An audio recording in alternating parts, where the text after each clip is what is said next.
ಸ್ನೇಹಿತರೆ, ಮೀಡಿಯಾ ಮಾಸ್ಟರ್ಸ್ಗೆ ಸ್ವಾಗತ ಸುಸ್ವಾಗತ. ಗೆಳೆಯರೆ, ಅಮೆರಿಕ ಭಾರತದ ಮೇಲೆ ವಿಧಿಸಿರುವ 25% ಟ್ಯಾರಿಫ್ ಅನ್ನೋದು ಈಗ ಭಾರತದಲ್ಲಿ ವಿಪರೀತ ಚರ್ಚೆಗೆ ಕಾರಣ ಆಗ್ತಾ ಇರೋ ವಿಷಯ. ಇಲ್ಲಿ ಭಾರತದ ಮೇಲೆ ಅಮೆರಿಕ 25% ತೆರಿಗೆ ವಿಧಿಸ್ತಾ ಇದೆ ಅನ್ನೋದಕ್ಕಿಂತ ಹೆಚ್ಚಾಗಿ ಪಕ್ಕದ ಪಾಕಿಸ್ತಾನದ ಮೇಲೆ 19% ಟ್ಯಾರಿಫ್ ಅನ್ನು ವಿಧಿಸಲಾಗ್ತಾ ಇದೆ.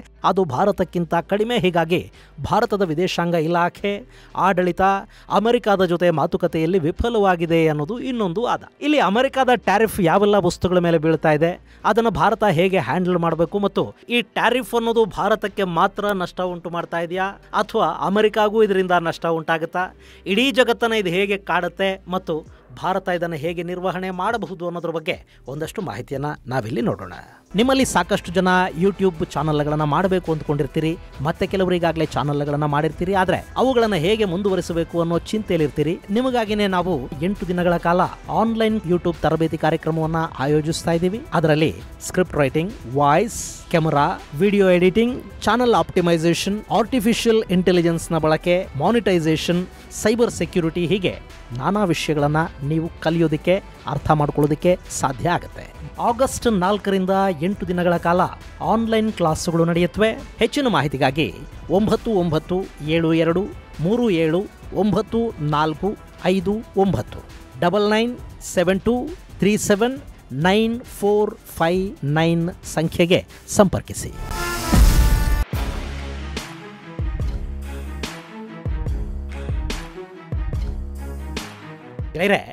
ಅಮೆರಿಕದ ಆರ್ಥಿಕತೆಯನ್ನು ಸುಧಾರಣೆ ಮಾಡೋ ನಿಟ್ಟಲ್ಲಿ ಅಧ್ಯಕ್ಷ ಡೊನಾಲ್ಡ್ ಟ್ರಂಪ್ ಒಂದಷ್ಟು ಕಠಿಣ ಕ್ರಮಗಳಿಗೆ ಮುಂದಾಗ್ತಾ ಇದ್ದಾರೆ. ಅದು ಕೆಲವರ ಕಣ್ಣಿಗೆ ಹುಚ್ಚಿನಂತೆ ಕಾಣ್ತಾ ಇದೆ, ಮತ್ತೆ ಕೆಲವರ ಕಣ್ಣಿಗೆ ಅಮೆರಿಕ ಫಸ್ಟ್ ಥರ ಕಾಣ್ತಾ ಇದೆ. ಆದರೆ ಬಹುತೇಕರ ಕಣ್ಣಿಗೆ ಟ್ರಂಪ್ ಒಬ್ಬ ತುಗಲಕ್ ಥರ ಕಾಣ್ತಾ ಇದ್ರೆ ಆಶ್ಚರ್ಯ ಏನಿಲ್ಲ.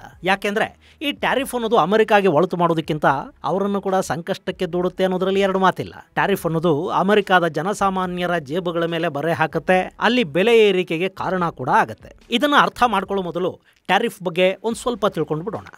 ಒಂದು ದೇಶ ಮತ್ತೊಂದು ದೇಶದಿಂದ ಆಮದು ಮಾಡಿಕೊಳ್ಳೋ ವಸ್ತುಗಳ ಮೇಲೆ ಒಂದಷ್ಟು ಸುಂಕವನ್ನು ಹೇರುತ್ತೆ. ಅದರ ಹಿಂದೆ ನಾನಾ ಕಾರಣಗಳಿರುತ್ತವೆ. ಈಗ ಭಾರತದಲ್ಲಿ ಆಟೋಮೊಬೈಲ್ ಇಂಡಸ್ಟ್ರಿ ಇದೆ. ನಾವು ನಮಗೆ ಬೇಕಾದ ವಾಹನಗಳನ್ನು ನಮ್ಮಲ್ಲಿ ತಯಾರು ಮಾಡ್ಕೋತೀವಿ. ಇಲ್ಲಿ ವಾಹನ ತಯಾರು ಮಾಡೋ ಕಂಪನಿಗಳು ಉದ್ಯೋಗಗಳನ್ನು ಸೃಷ್ಟಿ ಮಾಡುತ್ತವೆ, ಭಾರತೀಯ ಯುವಕರಿಗೆ ಕೆಲಸ ಕೊಡುತ್ತವೆ, ಇಲ್ಲಿನ ಸರ್ಕಾರಕ್ಕೆ ನೇರ ಹಾಗೂ ಪರೋಕ್ಷ ತೆರಿಗೆ ಸಂದಾಯ ಮಾಡುತ್ತವೆ, ಸ್ಥಳೀಯ ಸಣ್ಣ ಉದ್ಯಮಗಳು, ಸಪ್ಲೈ ಚೈನು, ಹೀಗೆ ನಾನಾ ವಿಧಗಳಲ್ಲಿ ವ್ಯಾಪಾರ, ಉದ್ಯೋಗ ಸೃಷ್ಟಿ, ಆರ್ಥಿಕ ಅಭಿವೃದ್ಧಿಗೆ ಅವು ಕಾರಣ ಆಗುತ್ತವೆ. ಹೀಗಿರುವಾಗ ವಿದೇಶದಲ್ಲಿ ತಯಾರಾಗೋ ಕಾರು, ಬೈಕುಗಳು ಭಾರತಕ್ಕೆ ಬಂದವು ಅಂತ ಇಟ್ಕೊಳ್ಳಿ. ಅವು ಕ್ವಾಲಿಟಿ, ಬೆಲೆ, ವಿದೇಶಿ ವ್ಯಾಮೋಹ, ಹೀಗೆ ನಾನಾ ಕಾರಣಗಳಿಂದ ಇಲ್ಲಿನ ಮಾರುಕಟ್ಟೆಯನ್ನು ಆಕ್ರಮಿಸ್ಕೊಳ್ತಾ ಹೋದರೆ ಸ್ಥಳೀಯ ತಯಾರಕರು ನಷ್ಟಕ್ಕೀಡಾಗ್ತಾರೆ. ಇನ್ನು ವಿದೇಶಗಳಲ್ಲಿ ತಯಾರಾಗಿ ನೇರವಾಗಿ ಭಾರತಕ್ಕೆ ಬರುವ ವಸ್ತುಗಳು ಇಲ್ಲಿನ ಮಾರುಕಟ್ಟೆಯ ಲಾಭವನ್ನು ಪಡ್ಕೊಳ್ಳುತ್ತವೆ ಹೊರತು ಭಾರತದ ಆರ್ಥಿಕತೆಗೆ ಅವುಗಳ ಕೊಡುಗೆ ಇರುವುದಿಲ್ಲ. ಸೊ ಸ್ಥಳೀಯ ಉದ್ಯಮಗಳನ್ನು ಕಾಪಾಡೋ ನಿಟ್ಟಲ್ಲಿ ಸರ್ಕಾರಗಳು ವಿದೇಶಗಳಿಂದ ಆಮದಾಗುವ ವಸ್ತುಗಳ ಮೇಲೆ ಹೆಚ್ಚಿನ ಟ್ಯಾರಿಫನ್ನು ವಿಧಿಸುತ್ತವೆ. ಆ ಮೂಲಕ ಅವು ಇಲ್ಲಿನ ಮಾರುಕಟ್ಟೆಯಲ್ಲಿ ಸ್ಪರ್ಧೆ ಮಾಡಬೇಕಾದ ಅನಿವಾರ್ಯತೆಯನ್ನು ಸೃಷ್ಟಿ ಮಾಡಿ ಸ್ಥಳೀಯ ಉದ್ಯಮಗಳನ್ನು ಕಾಪಾಡುತ್ತವೆ. ಇದು ಟ್ಯಾರಿಫ್ನ ಮೂಲ ಉದ್ದೇಶ. ಇನ್ನು ಈಗ ಅಮೆರಿಕದ ವಿಷಯಕ್ಕೆ ನಾವು ಬರೋಣ. ಅಮೆರಿಕ ಒಂದು ಕಾಲಕ್ಕೆ ವಾಹನ ತಯಾರಿಕಾ ಕ್ಷೇತ್ರದ ದಿಗ್ಗಜ ದೇಶ ಆಗಿತ್ತು. ಇವತ್ತು ಹಾಗಿಲ್ಲ. ಆ ಕ್ಷೇತ್ರವನ್ನು ಚೈನಾ ಆಕ್ರಮಿಸ್ಕೊಂಡು ಕೂತಿದೆ. ಇನ್ನು ಅಮೆರಿಕಾದಲ್ಲಿ ಜವಳಿ, ಆಟೋಮೊಬೈಲ್ ಕಾಂಪೋನೆಂಟು, ಎಲೆಕ್ಟ್ರಾನಿಕ್ಸ್, ಆಭರಣಗಳು, ಮೆಟಲ್ ಇಂಥದ್ದೇನೇ ತಯಾರು ಮಾಡಬೇಕು ಅಂದರೂ ಕೂಡ ಅದರ ಉತ್ಪಾದನಾ ವೆಚ್ಚ ಹೆಚ್ಚಾಗುತ್ತೆ. ಯಾಕೆಂದರೆ ಅಲ್ಲಿ ಲೇಬರ್ ಕಾಸ್ಟ್ ಅನ್ನೋದು ವಿಪರೀತ ಇದೆ. ಹೀಗಾಗಿ ಸಾಕಷ್ಟು ಇಂಡಸ್ಟ್ರಿಗಳಲ್ಲಿ ಅಮೆರಿಕನ್ನರೇ ಬಂಡವಾಳ ಹೂಡಿದ್ರೂ ಕೂಡ ಅವು ಅಮೆರಿಕ ಬಿಟ್ಟು ಕಡಿಮೆ ಬೆಲೆಗೆ ಕಾರ್ಮಿಕರು ಸಿಗೋ ದೇಶಗಳಿಗೆ ವಲಸೆ ಹೋಗಿವೆ. ಅಲ್ಲಿ ವಸ್ತುಗಳು ತಯಾರಾಗಿ ಅಮೆರಿಕಾಗೆ ರಫ್ತಾಗುತ್ತವೆ. ಈಗ ಅಮೆರಿಕ ನಾನಾ ದೇಶಗಳ ಮೇಲೆ ದುಬಾರಿ ಟ್ಯಾರಿಫ್ ಹೇರೋದ್ರಿಂದ ಅಮೆರಿಕಾದಲ್ಲಿ ವಸ್ತುಗಳ ಬೆಲೆ ಏರಿಕೆ ಆಗುತ್ತೆ. ಅದರ ಹೊಡೆತ ಅಲ್ಲಿನ ಗ್ರಾಹಕರ ಮೇಲೆ ಬೀಳುತ್ತೆ. ಆ ವಸ್ತುಗಳನ್ನು ಅಮೆರಿಕ ತಯಾರು ಮಾಡ್ಕೊಳ್ಳೋದಕ್ಕೆ ಸಾಧ್ಯ ಇಲ್ಲ. ಹೀಗಾಗಿ ಅಲ್ಲಿ ಬೆಲೆ ಸಮರ, ಪೈಪೋಟಿ ಇಂಥದ್ದೇನೇ ಮಾಡಿದರೂ ಬೇರೆ ಬೇರೆ ದೇಶಗಳಲ್ಲಿ ಮಾಡಬೇಕೇ ಹೊರತು ಅಮೆರಿಕಾದ ಉತ್ಪಾದಕರಲ್ಲ. ಸೊ ಟ್ಯಾರಿಫ್ ಅನ್ನೋದು ಅಮೆರಿಕಾದ ಗ್ರಾಹಕರಿಗೆ ಭಾರ ಆಗುತ್ತೆ ಹೊರತು ಮತ್ತಿನ್ನೇನು ಅಲ್ಲ. ಇನ್ನು ಅಮೆರಿಕಾದ ಅಧ್ಯಕ್ಷ ಡೊನಾಲ್ಡ್ ಟ್ರಂಪ್ ಮೊದಲು ಅದನ್ನು ರೆಸಿಪ್ರೋಕಲ್ ಟ್ಯಾರಿಫ್ ಅಂತ ಕರೆದ್ರು. ಅಂದರೆ ಅಮೆರಿಕಾದಲ್ಲಿ ತಯಾರಾಗುವ ವಸ್ತುಗಳನ್ನು ಅವರು ಬೇರೆ ದೇಶಗಳಿಗೆ ಮಾರಾಟ ಮಾಡ್ತಾರೆ ಅಲ್ವಾ, ಅದರ ಮೇಲೆ ಆ ದೇಶಗಳು ಎಷ್ಟು ಟ್ಯಾರಿಫ್ ಹಾಕುತ್ತವೋ ನಾವು ಅಷ್ಟೇ ಪ್ರಮಾಣದ ಟ್ಯಾರಿಫನ್ನು ಆಯಾ ದೇಶಗಳ ವಸ್ತುಗಳ ಮೇಲೆ ವಿಧಿಸ್ತೀವಿ ಅನ್ನೋದು ಟ್ರಂಪ್ ಆರಂಭದಲ್ಲಿ ಹೇಳಿದ ಮಾತು. ಆದರೆ ಈಗ ಟ್ರಂಪ್ ಆ ಹೇಳಿಕೆಯನ್ನು ಬದಲಿಸಿದ್ದಾರೆ. ಬದಲಿಗೆ ನಮಗೆ ಯಾವ ದೇಶದ ಜೊತೆ ವ್ಯಾಪಾರ ಕೊರತೆ ಎಷ್ಟೆಷ್ಟಿದೆಯೋ ಅದನ್ನು ಸರಿಪಡಿಸ್ಕೊಳ್ಳೋಷ್ಟು ಟ್ಯಾರಿಫನ್ನು ಹೇರ್ತೀವಿ ಅಂತ ಇದ್ದಾರೆ. ಅಂದರೆ ಇಲ್ಲಿ ಟ್ಯಾರಿಫ್ನ ಉದ್ದೇಶ ಅಮೆರಿಕಾದ ಉದ್ಯಮಿಗಳ ಹಿತವನ್ನು ಜಗತ್ತಿನ ನಾನಾ ದೇಶಗಳಲ್ಲಿ ಕಾಪಾಡುವುದು ಅನ್ನೋ ಅರ್ಥದಲ್ಲಿ ಟ್ರಂಪ್ ಮಾತಾಡ್ತಾ ಇದ್ದಾರೆ. ಅದರ ಭಾಗವಾಗಿ ಜಗತ್ತಿನ 60 ದೇಶಗಳ ಮೇಲೆ ಅಮೆರಿಕ ಟ್ಯಾರಿಫ್ ಅನ್ನು ಘೋಷಣೆ ಮಾಡಿತು. ಅದರಲ್ಲಿ ಭಾರತ ಕೂಡ ಇದೆ. ಭಾರತದ ಮೇಲೆ ಟ್ರಂಪ್ 25% ಟ್ಯಾರಿಫ್ ಅನ್ನು ಹೇರ್ತಾ ಇದ್ದಾರೆ. ಇಲ್ಲಿ ಭಾರತ ರಷ್ಯಾದ ತೈಲವನ್ನು ಖರೀದಿ ಮಾಡ್ತು. ರಷ್ಯಾದ ತೈಲದಿಂದ ಭಾರತದ ಜನಸಾಮಾನ್ಯರಿಗೆ ಯಾವ ಲಾಭನೂ ಆಗಲಿಲ್ಲ. ಆದರೆ ಅಮೆರಿಕ ಭಾರತದ ಮೇಲೆ ಟ್ಯಾರಿಫ್ ಹೇರೋ ಮೂಲಕ ಸಿಟ್ಟು ಮಾಡ್ಕೊಳ್ಳೋದಕ್ಕಿದು ಕಾರಣ ಆಯಿತು. ಇದು ಭಾರತದ ವಿದೇಶಾಂಗ ಇಲಾಖೆಯ ವೈಫಲ್ಯ ಅನ್ನೋದು ನಮ್ಮಲ್ಲಿನ ಕೆಲ ಬುದ್ಧಿಜೀವಿಗಳ ವಾದ. ನಮ್ಮಲ್ಲಿ ಬಹಳಷ್ಟು ಜನಕ್ಕೆ ವಿದೇಶಾಂಗ ಸಂಬಂಧಗಳು, ವಿದೇಶಿ ವ್ಯಾಪಾರಗಳ ಬಗ್ಗೆ ಕಡಿಮೆ ಗೊತ್ತಿರುತ್ತೆ. ಹೀಗಾಗಿ ಅವರಿಗೆ ಏನು ಬೇಕಾದರೂ ಹೇಳಿ ನಂಬಿಸಿ ಬಿಡಬಹುದು ಅಂತ ಕೆಲವರು ಭಾವಿಸಿದ್ದಾರೆ. ಇರಲಿ, ರಷ್ಯಾದಿಂದ ಭಾರತ ತೈಲ ಖರೀದಿ ಮಾಡದೇ ಇದ್ದಿದ್ರೆ ಭಾರತದಲ್ಲಿ ತೈಲ ಬೆಲೆ ಏರಿಕೆ ಆಗ್ತಾ ಇತ್ತು. ಆಗ ಕೂಡ ಭಾರತ ಅಮೆರಿಕಾದ ಮಾತು ಕೇಳಕೊಂಡು ರಷ್ಯಾನ ದೂರ ಇಡೋ ಮೂಲಕ ನಮ್ಮ ಜೇಬುಗಳನ್ನು ಸುಡ್ತಾ ಇದೆ. ಇದು ವಿದೇಶಾಂಗ ಇಲಾಖೆಯ ವೈಫಲ್ಯ ಅಂತ ನಾವೇ ಮಾತಾಡ್ತಾ ಇದ್ವಿ. ಆದರೆ ರಷ್ಯಾದ ತೈಲ ಖರೀದಿ ಮಾಡೋ ಮೂಲಕ ತೈಲ ಬೆಲೆ ಏರಿಕೆ ಆಗದ ಹಾಗೆ ತಡೆಯಲಾಯಿತು. ಅಷ್ಟೇ ಅಲ್ಲ, ಅದೇ ತೈಲವನ್ನು ಸಂಸ್ಕರಿಸಿ ಯುರೋಪಿಗೆ ಮಾರಾಟ ಮಾಡೋ ಮೂಲಕ ದೇಶದ ಖಜಾನೆಗೂ ಒಂದಷ್ಟು ಲಾಭವನ್ನು ಮಾಡಿಕೊಳ್ಳಾಯಿತು. ಜೊತೆಗೆ ರಷ್ಯಾದ ಸಂಬಂಧಗಳನ್ನು ಕೂಡ ಕಾಪಾಡಿಕೊಳ್ಳುವ ಕೆಲಸ ನಡೀತು.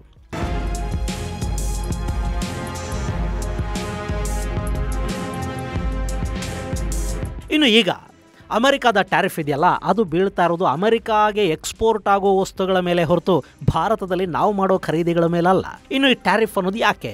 ರಷ್ಯಾದಿಂದ ಭಾರತ ತೈಲ ಖರೀದಿ ಮಾಡ್ತು ಅನ್ನೋ ಕಾರಣಕ್ಕೇನಾ? ಅದೇ ಕಾರಣ ಆದರೆ ಚೈನಾ ಹಾಗೂ ಯುರೋಪಿಯನ್ ದೇಶಗಳ ಮೇಲೆ ಕೂಡ ಅಮೆರಿಕ ಇದೇ ಥರದ ಟ್ಯಾರಿಫನ್ನು ಹೇರಬೇಕಲ್ವಾ? ವಿಷಯ ರಷ್ಯಾದ ತೈಲ ಒಂದೇ ಅಲ್ಲ.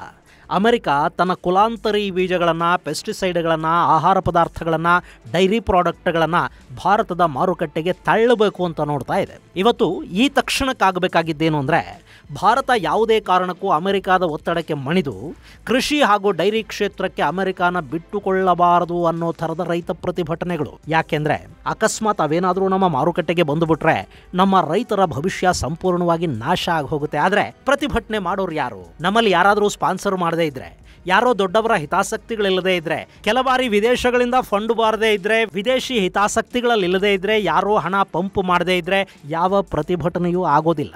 ಇಲ್ಲಿ ಅಮೆರಿಕಾದ ವಿರುದ್ಧ ಯಾರು ತಾನೇ ಪ್ರತಿಭಟನೆ ಮಾಡಿಸ್ತಾರೆ?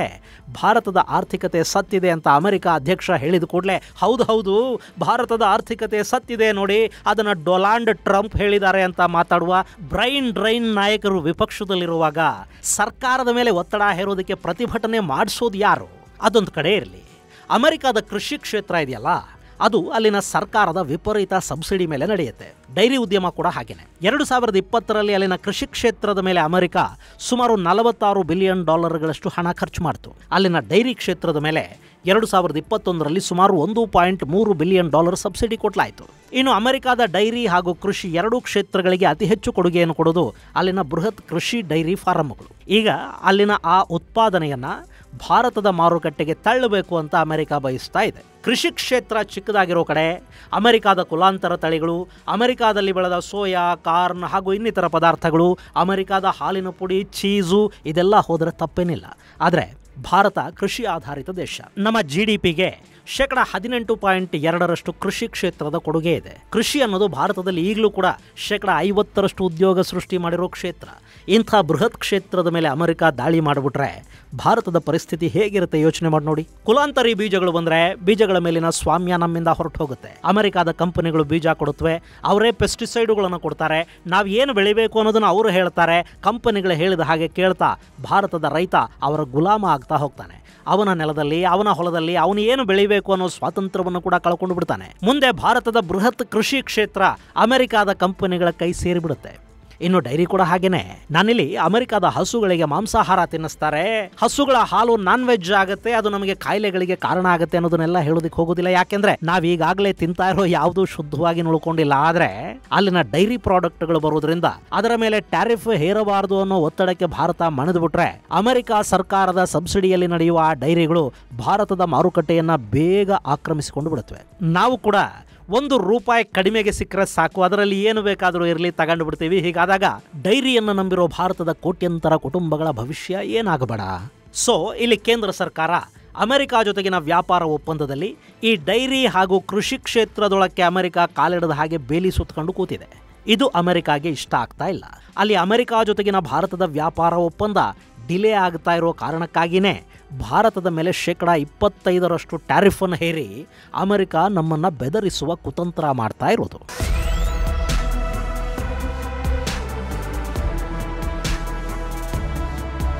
ಆಯಿತು, ಅಮೆರಿಕ ಜೊತೆ ವ್ಯಾಪಾರ ಒಪ್ಪಂದ ಮಾಡ್ಕೊಂಡು ಬಿಟ್ವಿ ಅಂತ ಇಟ್ಕೊಳ್ಳಿ, ಟ್ಯಾರಿಫ್ ಅನ್ನೋದಿರೋದೇ ಇಲ್ವಾ? ಅಲ್ಲಿ ಮತ್ತೆ ವ್ಯಾಪಾರ ಕೊರತೆಯನ್ನು ನೋಡ್ಕೊಂಡು ಟ್ಯಾರಿಫ್ ಹಾಕ್ತೀವಿ ಅನ್ನತ್ತೆ ಅಮೆರಿಕ. ಈಗ ನೋಡಿ, ಇಸ್ರೇಲ್ ಅಮೆರಿಕ ಜೊತೆ ವ್ಯಾಪಾರ ಒಪ್ಪಂದಕ್ಕೆ ಸಹಿ ಹಾಕ್ತು. ಜಪಾನ್, ಯುರೋಪಿಯನ್ ಯೂನಿಯನ್ಗಳು ಕೂಡ ವ್ಯಾಪಾರ ಒಪ್ಪಂದಕ್ಕೆ ಸಹಿ ಹಾಕಿದ್ವು. ಆದರೆ ಅವ್ರ ಮೇಲೆ ಝೀರೋ ಟ್ಯಾರಿಫ್ ಘೋಷಣೆ ಏನಾದರೂ ಆಯ್ತಾ? ಒಪ್ಪಂದಕ್ಕೆ ಮೊದಲು ಇಸ್ರೇಲಿನ ಮೇಲೆ 17% ಟ್ಯಾರಿಫ್ ಇತ್ತು.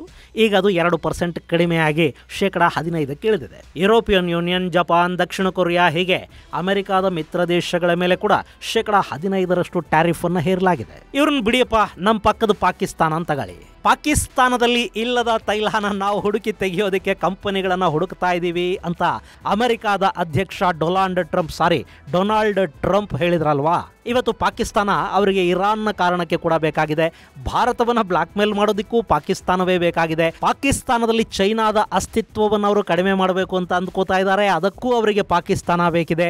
ಇದೆಲ್ಲದರ ಜೊತೆಗೆ ಡೊನಾಲ್ಡ್ ಟ್ರಂಪ್ ಮಕ್ಕಳ ಮಾಲೀಕತ್ವದ ಕ್ರಿಪ್ಟೋ ಕರೆನ್ಸಿಗೆ ಪಾಕಿಸ್ತಾನ ಬಾಗಿಲು ತೆಕ್ಕೊಂಡು ಕೂತಿದೆ. ಇಷ್ಟಾದರೂ ಅಮೆರಿಕ ಪಾಕಿಸ್ತಾನದ ಮೇಲೆ ದಯೆ ತೋರಿ ಅವ್ರಿಗೇನಾದರೂ ಟ್ಯಾರಿಫ್ ಕನ್ಸೆಷನ್ ಕೊಡ್ತಾ ಇದೆಯಾ? ಪಾಕಿಸ್ತಾನದಂಥ ದೇಶದ ಮೇಲೆ ಅಮೆರಿಕ 19% ಟ್ಯಾರಿಫನ್ನು ವಿಧಿಸುತ್ತೆ. ಅರೆ, ಅಮೆರಿಕಾಗೆ ಪಾಕಿಸ್ತಾನ ಏನಾದರೂ ವಸ್ತುಗಳನ್ನು ಕಳಿಸ್ತಾ ಇದೆಯಾ ಅಂತ ನೀವೇನಾದರೂ ಅಂದ್ಕೋತಿದ್ದೀರೇನೋ? ಹೌದು, ಚರ್ಮೋತ್ಪನ್ನಗಳು, ಜವಳಿ ಹಾಗೂ ಇನ್ನಿತರ ಒಂದಷ್ಟು ವಸ್ತುಗಳು ಅಮೆರಿಕಾಗೆ ಹೋಗುತ್ತವೆ. ಅಮೆರಿಕಾದಲ್ಲಿ ಬಳಕೆಯಾಗುವ ಹಾಸಿಗೆಗಳು, ಬೆಡ್ಶೀಟುಗಳು ಇವೆಯಲ್ಲ, ಆ ಮಾರುಕಟ್ಟೆಯ 40%ಕ್ಕಿಂತ ಹೆಚ್ಚು ಪಾಲನ್ನು ಪಾಕಿಸ್ತಾನದ ಹಾಸಿಗೆ ತಯಾರಕರು ಹೊಂದಿದ್ದಾರೆ. ಹಾಗೆ ಪಾಕಿಸ್ತಾನದಿಂದ ಒಂದಷ್ಟು ಜವಳಿ ಕೂಡ ಅಮೆರಿಕಾಗೆ ಹೋಗುತ್ತೆ. ಈಗ ಈ ಪಾಕಿಸ್ತಾನದ ಮೇಲೆ 19% ಟ್ಯಾರಿಫ್ ಬೀಳೋದ್ರಿಂದ ಚೈನಾ ಹಾಗೂ ವಿಯೆಟ್ನಾಂನ ವಸ್ತುಗಳು ಪಾಕಿಸ್ತಾನಕ್ಕಿಂತ ಅಮೆರಿಕಾದಲ್ಲಿ ಚೀಪ್ ಆಗುತ್ತವೆ. ಹೀಗಾಗಿ ಪಾಕಿಸ್ತಾನಕ್ಕೂ ನಷ್ಟನೇ. ಹೀಗಿರುವಾಗ ಅಮೆರಿಕಾದ ಕಾಲಿಗೆ ಬಿದ್ದು ಡೊನಾಲ್ಡ್ ಟ್ರಂಪ್ಗೆ ನೋಬೆಲ್ ಸಿಗಲಿ ಅಂತ ಹೇಳಿ ಇರಾನ್ ಮೇಲೆ ದಾಳಿ ಮಾಡೋದಕ್ಕೆ ವಾಯು ಪ್ರದೇಶವನ್ನು ಬಿಟ್ಟುಕೊಟ್ಟು ಏನೆಲ್ಲ ಮಾಡಿದ ಪಾಕಿಸ್ತಾನಕ್ಕೆ ಬಂದ ಲಾಭ ಆದರೂ ಏನು? ಇಲ್ಲಿ ಅಮೆರಿಕ ಜೊತೆ ಒಪ್ಪಂದ ಮಾಡ್ಕೊಂಡು ಅವರಿಗೆ ನಮ್ಮ ಮಾರುಕಟ್ಟೆಯನ್ನು ಬಿಟ್ಟುಕೊಟ್ಟು ಆನಂತರವೂ ಅವರಿಂದ 15-19 ಟ್ಯಾರಿಫ್ ಅನ್ನು ಹಾಕಿಸ್ಕೊಳ್ಳೋದಿಕ್ಕೂ ಅವರ ಮೇಲೆ ರೆಸಿಪ್ರೋಕಲ್ ಟ್ಯಾರಿಫ್ ಹಾಕ್ತಾ 25% ಟ್ಯಾರಿಫ್ಗೆ ನಿಂತ್ಕೊಳ್ಳೋದಿಕ್ಕೂ ಅಂಥ ದೊಡ್ಡ ವ್ಯತ್ಯಾಸ ಏನಿರುತ್ತೆ? ಇನ್ನು ಈ ಟ್ಯಾರಿಫ್ಗೆ ಸಂಬಂಧಿಸಿದ ಎಕ್ಸಿಕ್ಯೂಟಿವ್ ಆರ್ಡರ್ ಪ್ರಕಾರ ಭಾರತದ ಎಲ್ಲ ವಸ್ತುಗಳು ಈ 25% ಟ್ಯಾರಿಫ್ನ ಅಡಿಗೆ ಬರೋದಿಲ್ಲ. ನಮ್ಮ ಜನರಿಕ್ ಮೆಡಿಸನ್ ಅನ್ನ ಅಮೆರಿಕ ಟ್ಯಾರಿಫ್ನಿಂದ ಹೊರಗಿಡ್ತಾ ಇದೆ. ಅಮೆರಿಕದ ಔಷಧ ಮಾರುಕಟ್ಟೆಯಲ್ಲಿ 40% ಭಾರತದ ಜನರಿಕ್ ಮೆಡಿಸನ್ ಮೇಲಿನ ಡಿಪೆಂಡೆನ್ಸಿ ಇದೆ. ಮೆಟಲ್ ಅಂದ್ರೆ ಕಾಪರ್, ಐರನ್, ಅಲ್ಯೂಮಿನಿಯಂ ಮುಂತಾದವುಗಳು ಟ್ಯಾರಿಫ್ನಿಂದ ಹೊರಗಿವೆ. ಆಟೋ ಕಾಂಪೋನೆಂಟ್ಸ್ ಅಂದರೆ ಆಟೋಮೊಬೈಲ್ ಕ್ಷೇತ್ರದ ಸಣ್ಣ ಸಣ್ಣ ಬಿಡಿ ಭಾಗಗಳನ್ನು ಅಮೆರಿಕ ಟ್ಯಾರಿಫ್ನಿಂದ ಹೊರಗಿಟ್ಟಿದೆ. ಅಂದರೆ ಅಲ್ಲಿ ತಯಾರಾಗದ ಅಥವಾ ಅವರಿಗೆ ತುಂಬ ಅಗತ್ಯವಾಗಿ ಬೇಕಾಗಿರುವ ವಸ್ತುಗಳನ್ನು ಟ್ಯಾರಿಫ್ನಿಂದ ಅಮೆರಿಕ ಹೊರಗಿಟ್ಟಿದೆ. ಇನ್ನು ಜವಳಿ, ರತ್ನಾಭರಣಗಳು ಮುಂತಾದವುಗಳ ಮೇಲೆ ಟ್ಯಾರಿಫ್ ಅನ್ವಯ ಆಗುತ್ತೆ. ನಿಮಗೆ ನೆನಪಿರಲಿ, ಟ್ಯಾರಿಫ್ ಅನ್ನೋದು ಸೇವಾ ಕ್ಷೇತ್ರಕ್ಕೆ ಅಪ್ಲೈ ಆಗೋದಿಲ್ಲ, ಇದು ಸರಕುಗಳ ರಫ್ತಿಗೆ ಮಾತ್ರ ಅಪ್ಲೈ ಆಗುತ್ತೆ. ಹೀಗಾಗಿ ನಮ್ಮ ಸಾಫ್ಟ್ವೇರ್ ಇಂಡಸ್ಟ್ರಿ ಹಾಗೂ ಇನ್ನಿತರ ಸರ್ವಿಸ್ ಇಂಡಸ್ಟ್ರಿಗಳು ಟ್ಯಾರಿಫ್ನ ಅಡಿಗೆ ಬರೋದಿಲ್ಲ. ಇನ್ನು ಇಲ್ಲಿ ಕೂಡ ಜವಳಿ, ಗಾರ್ಮೆಂಟ್ಸ್, ಎಲೆಕ್ಟ್ರಾನಿಕ್ಸ್ ಇವ್ಯಾವನ್ನು ಅಮೆರಿಕ ತನ್ನದೇ ದೇಶದಲ್ಲಿ ಉತ್ಪಾದನೆ ಮಾಡ್ಕೊಳ್ಳೋದಕ್ಕಂತೂ ಸಾಧ್ಯ ಇಲ್ಲ. ಐಫೋನ್ ಇದೆ ನೋಡಿ, ಅದನ್ನು ಅಮೆರಿಕಾದಲ್ಲಿ ತಯಾರು ಮಾಡ್ಕೊಂಡ್ರೆ ಅದರ ಬೆಲೆ ಭಾರತಕ್ಕಿಂತ 4 ಪಟ್ಟು ಹೆಚ್ಚಾಗುತ್ತೆ. ಹಾಗೇನಾದರೂ ಆಗಿಬಿಟ್ರೆ ಅದನ್ನು ಖರೀದಿ ಮಾಡೋದಕ್ಕೆ ಅಮೆರಿಕಾದ ಜನರಿಗೆ ಸಾಧ್ಯ ಆದೀತಾ? No way. ಅವು ಬೇರೆ ದೇಶಗಳಿಂದಲೇ ಅಲ್ಲಿಗೆ ಎಕ್ಸ್ಪೋರ್ಟ್ ಆಗಬೇಕು. ಹೀಗಾಗಿ ಈ ಟ್ಯಾರಿಫ್ ಅನ್ನೋದು ದೊಡ್ಡ ಮಟ್ಟದಲ್ಲಿ ಭಾರತದ ಮೇಲೆ ಪರಿಣಾಮವನ್ನು ಬೀರೋದಿಲ್ಲ. ಹಾಗಂತ ಪರಿಣಾಮನೇ ಇಲ್ಲ ಅಂತ ಕೂಡ ಅಲ್ಲ. ಭಾರತದ ಉತ್ಪಾದನಾ ವಲಯದ ಮೇಲೆ, ರಫ್ತು ವಹಿವಾಟಿನ ಮೇಲೆ ಒಂದಷ್ಟು ಪರಿಣಾಮವನ್ನು ಅಮೆರಿಕಾದ ಟ್ಯಾರಿಫ್ ಉಂಟು ಮಾಡುತ್ತೆ. ಅಮೆರಿಕ ಜೊತೆ ನಮ್ಮ ವ್ಯಾಪಾರ $120 ಬಿಲಿಯನ್ ದಾಟಿದೆ. ಜೊತೆಗೆ ಸುಮಾರು $40 ಬಿಲಿಯನ್ ವರೆಗೆ ಅಲ್ಲಿ ಟ್ರೇಡ್ ಸರ್ಪ್ಲಸ್ ಅನ್ನು ಕೂಡ ಭಾರತ ಹೊಂದಿದೆ. ಹೀಗಾಗಿ ಅಮೆರಿಕ ಜೊತೆಗಿನ ವ್ಯಾಪಾರ ಸಮರ 0.3ರಿಂದ 0.4ರಷ್ಟು GDP ಕುಸಿತಕ್ಕೆ ಭಾರತದಲ್ಲಿ ಕಾರಣ ಆಗಬಹುದು. ಇನ್ನು ಗೆಳೆಯರೆ, ಇಲ್ಲಿ ಶಶಿ ತರೂರ್ ಅವರು ಒಂದು ಲೇಖನದಲ್ಲಿ ಈ ಬಗ್ಗೆ ತಮ್ಮ ಒಂದಷ್ಟು ಅಭಿಪ್ರಾಯಗಳನ್ನು ಹಂಚಿಕೊಂಡಿದ್ದಾರೆ. ಅಮೆರಿಕ ಮಾಡ್ತಾ ಇರೋದು ಕೇವಲ ವ್ಯಾಪಾರಿ ಸಮರ ಮಾತ್ರ ಅಲ್ಲ, ಇದು ಆರ್ಥಿಕ, ಭೌಗೋಳಿಕ, ರಾಜಕೀಯದ ಆಧಿಪತ್ಯ ಸಮರ ಕೂಡ. ಹೀಗಾಗಿ ಜಗತ್ತಿನ 3ನೇ ಅತಿ ದೊಡ್ಡ ಶಕ್ತಿಯಾಗಿ ಎಮರ್ಜ್ ಆಗ್ತಾ ಇರೋ ಭಾರತ ಇಲ್ಲಿ ತನ್ನ ಸ್ಪಷ್ಟ ನಿಲುವೊಂದನ್ನು ಹೊಂದಿರಬೇಕಾಗುತ್ತೆ. ತನ್ನ ಹಿತಾಸಕ್ತಿಗಳನ್ನು ಬಲಿಕೊಟ್ಟು ಅಮೆರಿಕಾದ ಒತ್ತಡಕ್ಕೆ ಮಣಿಬೇಕಾದ ಅಗತ್ಯ ಖಂಡಿತ ಭಾರತಕ್ಕಿಲ್ಲ ಅಂತ ಶಶಿ ತರೂರ್ ತಮ್ಮ ಲೇಖನದಲ್ಲಿ ಹೇಳ್ತಾರೆ.